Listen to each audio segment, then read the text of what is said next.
All right, shalawam. First off, I want to say all praises to Yahawah, bahasham, Yahawashi, bahasham, Kodash. Double honor to our apostles and elders of GMS, to the elect doing the work in sincerity and in truth. Shalom. GMS precepts here. Nazar Khud. So I got an article. I got this video. He's kind of looking kind of. I just paused. He's looking kind of bugged out. This is Scott Ritter. He's detailing. He's talking about the whole situation going on over there in the Red Sea with the Houthis. And he really goes into it. He explains how it's. I'm gonna play it in a minute, but he basically goes into how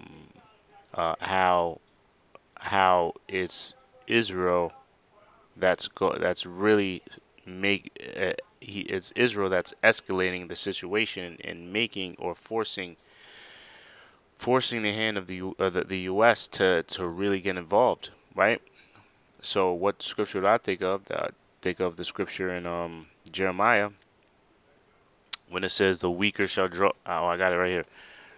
Right here. It says the weaker shall draw them out. This is Jeremiah 50, verse 45. Therefore, and I'll play the video in a minute. Therefore, hear ye the counsel of the Lord that he hath taken against Babylon and his purposes, that he hath purposed against the land of the Chaldeans. Surely the least of the flock shall draw them out.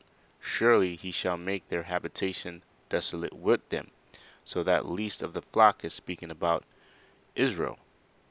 Okay, the small hats. And I'm going to play this video and you're going to understand why and how that's what's going on now is a fulfillment of prophecy, right? So Was like I doing said, in the Israeli. like I said, this guy named he's Scott Ritter.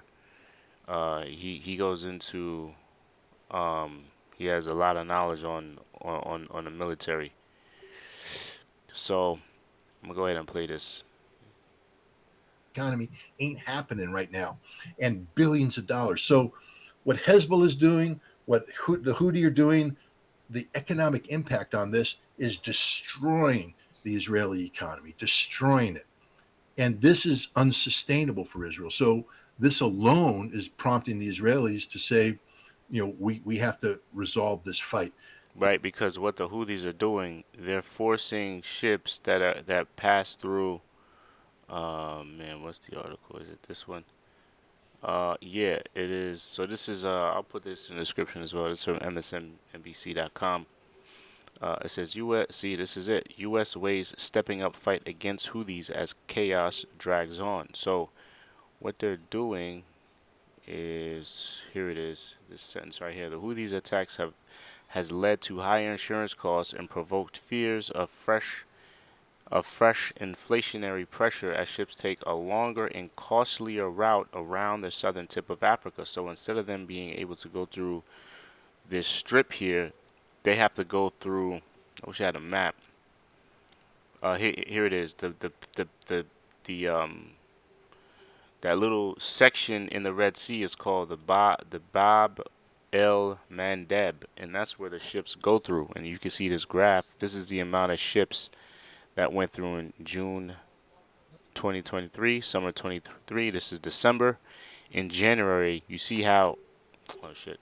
You see in January. I didn't mean to do that, but it works, right? You see how in January, the amount of ships that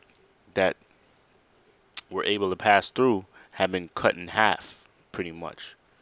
You see? So that's so why because they have to take a longer route, which is very costly. And you just heard him say that it's costing Israel a lot of money. Oh, and then I got this video here. It's costing a lot of money. So when you fuck with a nation's money, what do you think's gonna happen? Let me just play this. I'll continue. I'll get that article. I got an article I wanted to show, but I'll play that in a minute. Let me just go through this section of this video is probably about a minute or 2 minutes. You got people like Gallant. I think he's the Minister of Defense right now.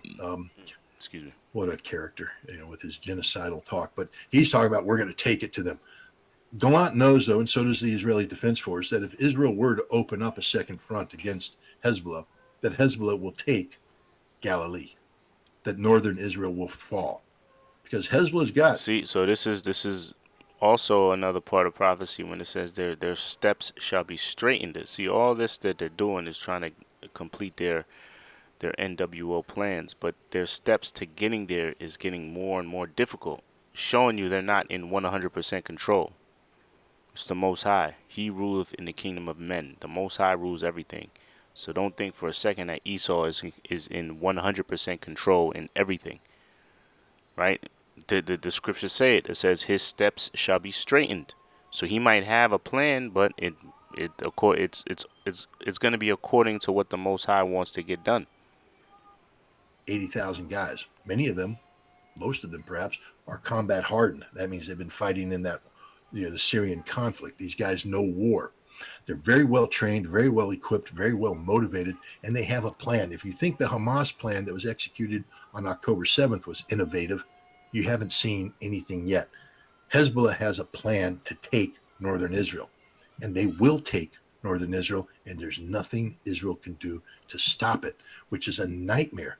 So nobody wants escalation. So, in a way, because we can't afford to escalate, the United States can't afford to escalate, Israel can't afford to escalate, you make it even, you give the people who are putting the pressure on you even more latitude because they know you don't want to escalate. So they're going to push the envelope even more and create more and more pressure.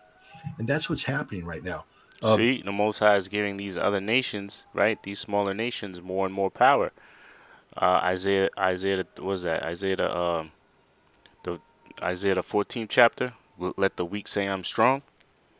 These other nations couldn't weren't were not able to do this 10 years ago, not even 5 years ago, right? But you see, the Most High is allowing these other nations to grow in military power, to be able to do what we see happening right now. It's a shift in power, but the only thing is that power is not going to be given to these other nations. Eventually, it's going to be taken from Esau and given to the nation of Israel.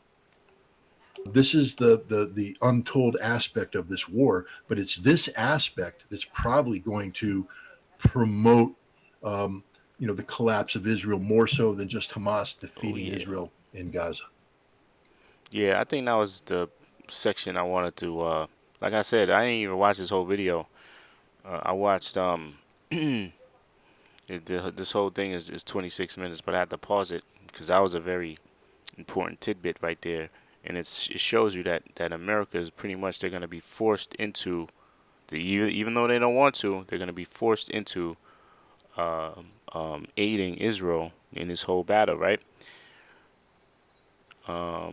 Mind you, this, oh yeah, I brought this out already. U.S. ways stepping up fight against Houthis as chaos drags on. What did Netanyahu say the other day? Or this is today, or this is as of yesterday. We're attacking Iran directly, right? This is when he was asked, why are you attacking? See, it says right here, in a response to another reporter who asked why Israel is suffocating with attacks on Iran's proxies, right?